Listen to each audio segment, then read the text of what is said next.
Hey guys, how are you? Hopefully my live broadcast does not poop out on me today. The other day, I was talking to you for like 30 minutes and there was nobody here because it cut me off after 12. So, I am Suzanne Proxa. I am the brand visibility and empowerment coach. Those are my three top areas of expertise, and so I have recently changed all of my branding and my title and all of that stuff right smack in the middle of Mercury retrograde. So how brave am I? So today I want to talk about how to get to the root of your customers' true problems. And certainly, just like all the other coaches out there, I tell people to do surveys, ask questions, etc. And so we talk about this all the time, ask people what they want, and then you figure if you give people what they want, they're going to flock to you, right? Your bank account's going to be heaping and you're going to be rich and you're going to be like in Hawaii or somewhere like, holla, here I am.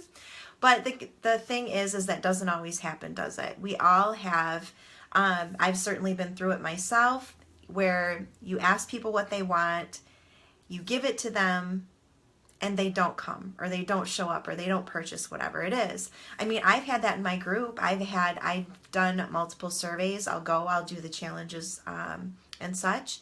And then it's like, well, what's happening here? Because this is what people wanted. So what I wanted to do is talk about how to dive deeper into that. And I've been doing a ton of reading lately, which is why I've been a little bit quiet. Excuse me, but I wanted to tell you a couple stories about things that I've read, and it's pretty interesting. Like, one of the stories is actually about Pampers. So this is some brand, of course, that you know. And if you're here, I can't see who's here, and I'm not really sure if I'm seeing comments either. So throw me some hearts, some likes, just say hey or whatever, so that I can see you. Because, again, my Facebook Live has been real strange lately. So I can see there's somebody out there, a few people, but I can't see who. But anyway, so Pampers, everybody knows Pampers. And Pampers at one point, thank you, awesome. Pampers at one point was spending a bunch of money, trying to engineer. I mean, you do, even diapers, you have to engineer them. So they're trying to engineer their diapers and stuff and putting a bunch of money into that and thinking that their goal is to promote dryness, right? Well, it wasn't working for them and they couldn't figure out what in the world was going on. And so eventually they actually went to the people, go figure, asking the people who want the product, and found out they had to go back to the drawing board, because what the parents actually wanted was they actually wanted, and it's kind of funny the way it was worded where I read it, but they actually wanted their babies to sleep and feel better. Now, I had to giggle because I thought, well, mom and dad probably want to sleep too, and that's part of it. But so really what it came down to was comfort. So they actually went back to the drawing board and put more money into it, into comfort and the materials that they used and how the diapers fit and that kind of thing.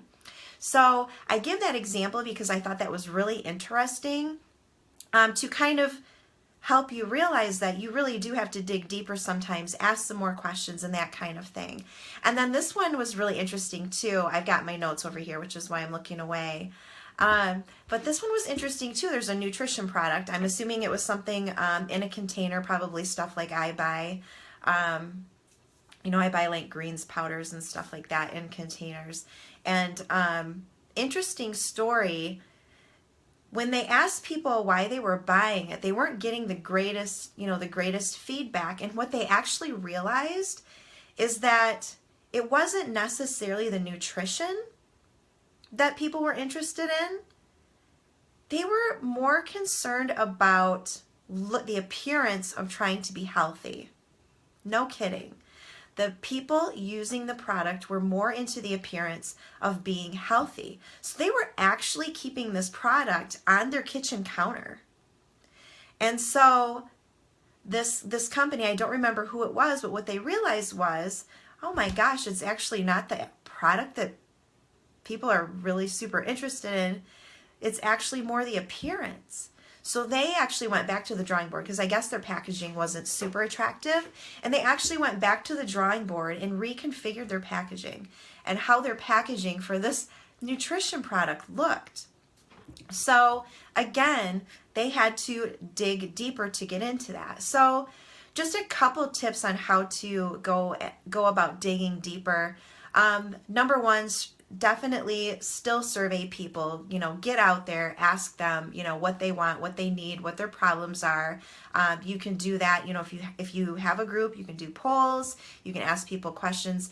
I used to be against using your personal profile for doing that kind of thing. But I mean, if you're just asking some questions and you're not violating any terms, and by violating any terms, I mean you're not using your personal profile for your business, strictly for your business.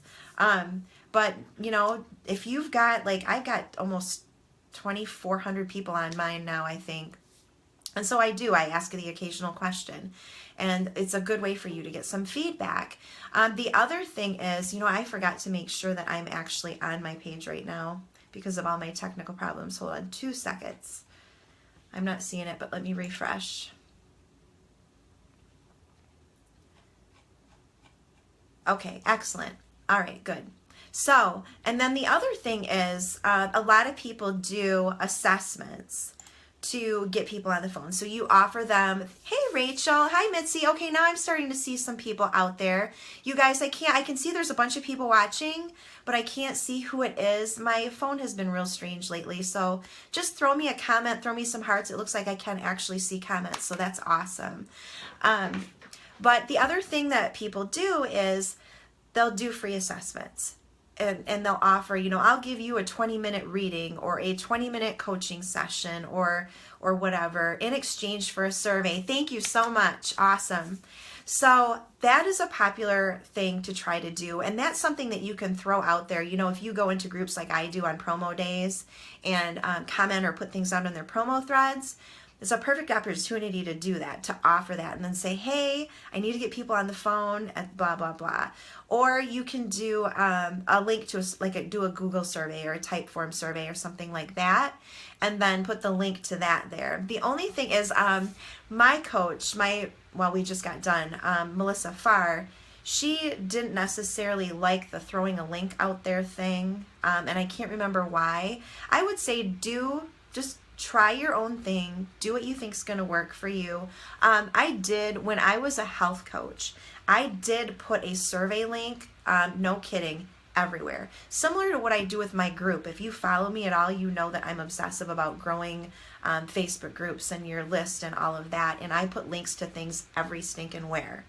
And so I got a lot of feedback by putting my link to my survey in emails, in my group, etc., just all over the place. So certainly an option. So that's great and everything. So you do the survey thing that everybody recommends, right? And you get this feedback and you're like, okay, sweet, these people want to know about blogging. And then you go and you create something awesome about blogging and nobody takes it. Nobody participates. It's like freaking crickets. And you're sitting there either pissed off or really upset, really sad, right? Because you just put in all this effort, and let's face it, creating content, no matter what it is, whether it's a blog article or a PDF or whatever, all this shit is work, right? It all takes time and it's work. So human nature is to be really frustrated if it doesn't work out. So what I would encourage you to do, like in the instance of the blogging then, start asking some questions. And here's a key thing I want you to take away. Do not just pay attention to the responses you get. This is going to sound strange at first because we don't do this a lot. Don't just pay attention to the responses. I want you to actually look at the emotion that goes with the responses too. Because remember, as people, we can say things, but there's also our body language and things that go with it. Now, this is where you can tell I've done human resources for 16 years and have been doing interviews for eternity.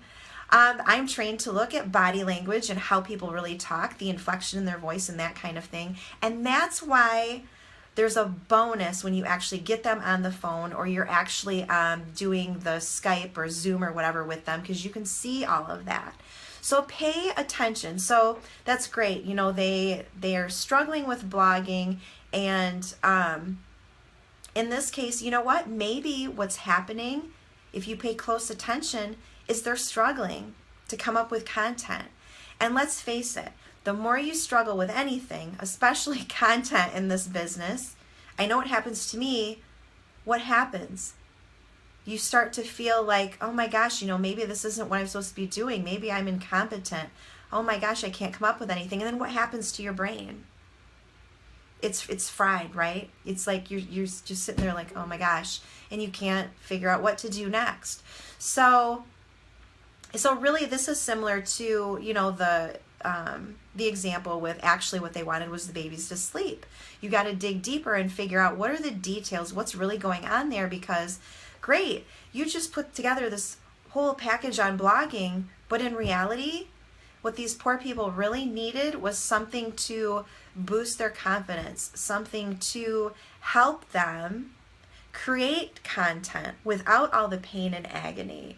And thank goodness I've gotten past that, because I tell you, as a health coach, it was rough, really rough. So I feel you. If you're in that place, I totally feel you. And that's the kind of thing that I help people with when I coach. But dig deeper, because there may be that emotional piece. And again, that's why you pay attention to this, what's going on, what they're saying, what they're doing. And then, number 2, observe, observe, observe. So people can say whatever comes to their minds, and we're great at masking pain, right? And in this business, what do we talk about? We talk about pain points. We talk about pleasure points. You hear it all the time, right? It's like a broken freaking record. Every coach gets out there and they talk about, you got to emphasize the pain points and the pleasure. Yeah, we know that. I do it too. So, and the other thing with people is that we don't like to admit our own faults. We don't like to admit that we're not perfect. It's not pleasant, right? Throw me some hearts or some likes if you find that unpleasant to say you're not perfect and admit your faults. So notice how your pain point's evolving here. Thank you. So for this, I'm going to use the example of somebody who says that they want to lose weight. If you didn't hear me earlier, I've got notes over here that I'm looking at. So let's say you follow step 1, what I just talked about. You totally get bonus points for that. And you realize that what's happening here is this person that wants to lose weight, they've actually got an emotional eating problem, okay? And if you're a health coach or you're anybody who's familiar with that, I mean, certainly a lot of us have had emotional eating problems. So you know that you're really going to have to dig deeper on that, because you're going to have to find out exactly what that trigger is, because not all emotional eating is, we're not all the same. So you've got to dig deeper. And so you really want to observe and really pay attention to how the person's acting, how they're, responding to your questions. What are they saying? Especially when you're not asking the direct questions, okay? So usually when you go into a survey situation or whatever, what are you doing? You've got a set list of questions that you're asking everybody, right?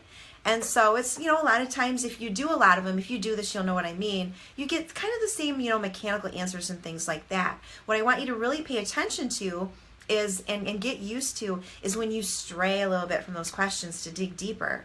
Then what's happening? Because then, there's unexpected questions going on. There's actually casual discussion. Casual discussion can get you very far in figuring out what the deep issue is. So for the emotional eating thing, for instance, that's a perfect way to get it, is to really ask your questions, your direct questions, and then really get into more casual conversation where people feel more comfortable and you can dig deeper. And then what happens? You can be like, oh, I know how to solve this problem. You know what's actually happening here? You've got this, and this. Here's how we can work on that. So it's really thinking outside of the norm. And if you know anything about me, I certainly do believe in the traditional teachings. I think there's things that work. Again, I do believe in surveys and things like that. But the thing with me is I'm a rebel child and I am outside of the box and I don't like to be boxed. And so I go outside of the norm. And so this, for a lot of people, is going to be outside of the norm, and it takes some practice and things like that. And it's certainly something that I can work with you on if you're interested in it, if this is something that you struggle with. That's what I do. It's my jam. So, but I think, the whole purpose of my going over this today is to say, if you really dig in and you really get to the root of those problems, and the examples that I gave here are great examples, you're going to do better because you're going to be really digging into what the actual problem is. You're going to have more success with your lead magnets or with your programs or things like that. If you've ever put together a program and you get crickets, there's something there that's missing. And so it's probably that something to do with that deep dive. And realize that we all struggle with this. I struggle with this, okay? So adding something in that I don't have written down that I wasn't going to talk about today. In my group, I've got 3 polls today. If you're not in my group, go to fempreneurs.biz and request to join. It's called Female Entrepreneurs Lighting Up the World Cafe. I do actually have the link above. Hop in there. I've got 3 polls in there today. And so one of them I'm asking about things they want to see, and there's some challenges in there and stuff like that. And so I've got a lot of people who are clicking on Visibility Challenge. So what am I going to do? I'm going to go in and I am going to then ask these people that want the Visibility Challenge, what are they struggling with? And then I'm going to pay close attention to what's really going on there. Because more than likely, we all know we're an online business. There's a lot going on in the background for us, right? There's mindset issues. There's reasons why we don't get on live video. There's reasons why we're not doing all the things, okay? And I'm not a huge fan of the term all the things because it just feels like a mountain. But realistically though, there's reasons why we're not doing these things. And so I'm going to dig deeper to find out exactly where people are struggling so that I can do a very good challenge that meets people's needs and they walk away with actionable items. Because that's the thing, whenever you do something, we're talking about this because we're trying to figure out what people's real problems are so that we can solve them and they can have some kind of success. They can have something tangible that they can walk away with and actually do. So at the end of my challenge, I hope that people actually have, I like people to have more than one thing to walk away with because that scares a lot of people, but in reality, you could give people 3 things to walk away with and it's still very possible they're going to work with you. It's how it works. Do not be afraid of giving away that free value and solving a problem or 2, okay? Don't be afraid of that. Again, I don't tell people to look outside of, get outside of their lane, but if you look at 6-7 figure earners, look at how much free shit they give away every day. They're still 6 and 7 figure earners because people still work with them because they love their message and they like that push. So don't worry about that stuff. So that's really all I wanted to get into today. So again, what we are talking about is how to get to the root of your customers' true problems. And it's more than just doing a simple survey and being like, oh, they need help with their blog or they need help with whatever, visibility. Great example is my own example. You really want to ask more questions. And the biggest thing I want you to take away is to actually pay attention to the language, the body language, the response. Because you can really tell, because people aren't just always going to come out and say, like the blog example, they're not always going to come out and say, I don't feel smart, I feel incompetent, I'm frustrated. You may not get them to say that, but you're going to see it in their body language and how they talk, and then you can address it. Does that make sense, you guys? I know I've got a lag, so just give me some likes or hearts if that makes sense, or comment. And then also if you have questions, I'm about to quit talking. So if you have questions, type those in, throw me some hearts, some likes, if that all makes sense. Observation is huge, and that's where awesome, good. All right, so I'm glad that makes sense. So again, I come from a human resources background where I'm used to watching people. Thank you very much for the hearts. So I'm very used to actually observing people to figure out what's happening. And when I started getting into my reading last week, I'm like, oh my gosh, this all is linked together. And this can really help people really zero in on their client's ideal, their problems. So I'm so glad that was helpful. If you guys have any questions, just type them in. I know that a lot of people will watch this on replay. I see there's quite a few people that have been in and out while I've been talking. So again, just type in your questions. I know this video will show up on my page, on my personal and my group. Put your comments anywhere, you guys. I will find them. Okay? So share this if you found this useful. Share this with your entrepreneur friends, and because I've never heard anybody talk about this really in this way before, so I may be trailblazing. So I will talk to you then soon. I don't see any questions. I've got a really cool list of topics for Facebook Lives coming up. So when you see the little thing come up that I'm coming on live, I might have something really cool for you. Otherwise, just make sure you're going over to my page or whatever to catch any replays. And, oh, yes. And if you're not in my group, the Mindset Festival is still going on. There's still, what day is it? Is it Wednesday? There's still 2 more presentations this week. So jump in there, fempreneurs.biz, so that you can see those last 2 presentations and see the replays. There have been some really good presentations. So awesome stuff to help you get your mindset, your intuition, and all of that right where it should be. All right. So I'll talk to you soon. Have a great rest of the day. Love you guys. Mwah.